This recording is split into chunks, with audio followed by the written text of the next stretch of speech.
Starmer strode into PMQs like he owned the place, but Keir Starmer's attack on his Saudi connections left him struggling.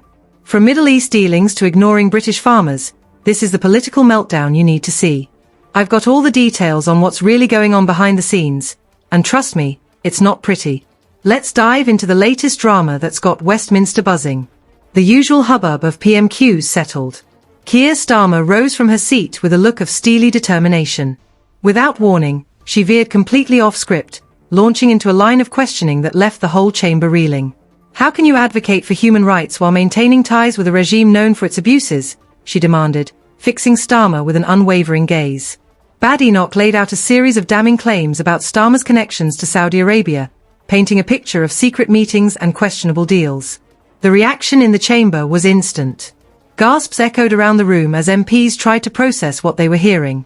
Some leaned in to whisper urgently to their neighbours, while others sat stunned. Conservative MPs nodded in approval, while Labour members shifted uncomfortably in their seats. Badenoch hammered home point after point, each one more damaging than the last. She exposed the Saudi connections and highlighted the hypocrisy of Starmer's human rights stance. All the while, Starmer sat there, his usual composure nowhere to be seen. As Badenoch finished her attack, a stunned silence fell over the chamber. It was the kind of silence that speaks volumes, heavy with shock and anticipation. Now, all eyes turned to Starmer. The pressure was on, and you could see it written all over his face. How would he respond to these explosive allegations? Could he find a way to explain away these supposed Saudi connections? Or had Badenoch just delivered a knockout blow to his carefully cultivated image? The whole chamber held its breath, waiting for Starmer's response. It was clear that whatever he said next could make or break his political future. The ball was in his court, and the clock was ticking. Starmer's silence was about to be shattered by damaging revelations about his Saudi connections. As the chamber grew louder, MPs realized Badenoch's accusations weren't just wild speculation, they had real substance.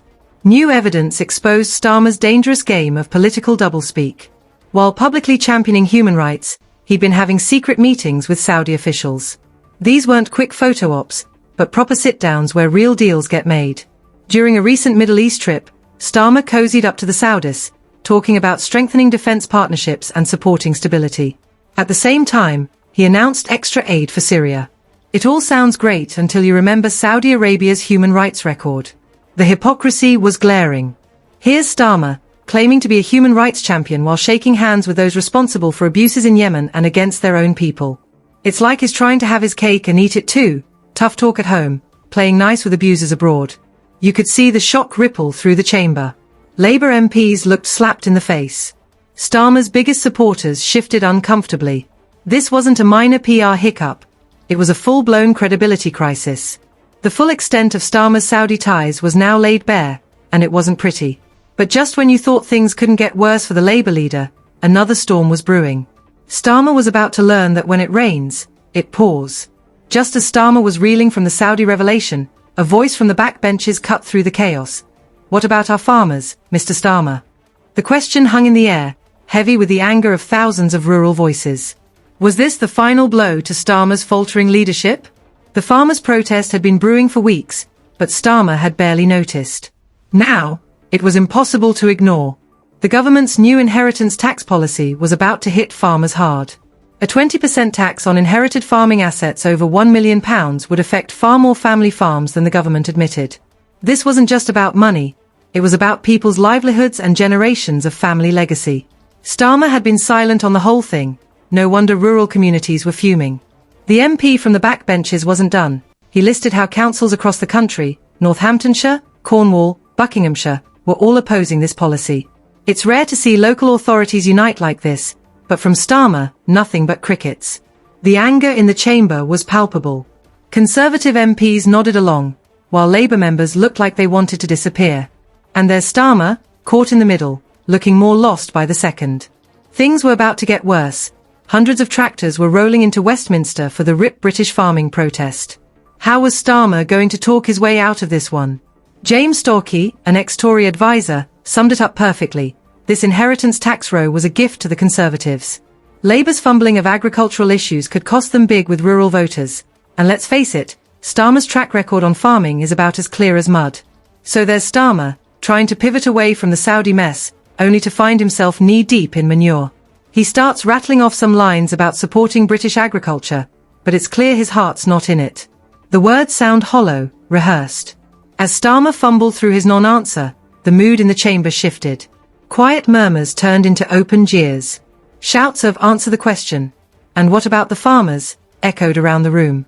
Starmer's carefully crafted image was crumbling, and the chamber was loving every second of it. While Starmer struggled, his own ranks started to show signs of unease. The Labour backbenches, usually a picture of unity, were telling a different story today. MPs who normally sat tall and proud were now hunched over, whispering urgently to their neighbours. You could see the worry spreading like wildfire across the benches. It wasn't just a few concerned faces, either. Some Labour MPs were outright shaking their heads as Starmer floundered. Can you believe it? Their own leader was up there drowning, and instead of helping him out, they were backing away. The silence from Starmer's own team was deafening as he stumbled through another weak response. You could see the frustration building. MPs who should have been jumping to his defence were sinking lower in their seats, as if they could somehow disappear from this mess of a session. The sense of unease settling over the Labour benches was almost tangible. You could feel the shift in the air, the growing realization that this wasn't just a bad day at the office, this was a potential turning point, and not in a good way. And let me tell you, the opposition was loving every second of it. They could smell blood in the water, and they were circling like sharks. Every nervous glance, every worried whisper from the Labour benches was drawing them in for the kill. But Starmer's ordeal was far from over. As bad as things were, there was still more to come. The question on everyone's minds now was simple. How much more could Starmer take before something had to give? And more importantly, how much more were his own MPs willing to endure? Just when Starmer thought he'd hit rock bottom, a Tory MP rose with a stack of papers that would turn his world upside down.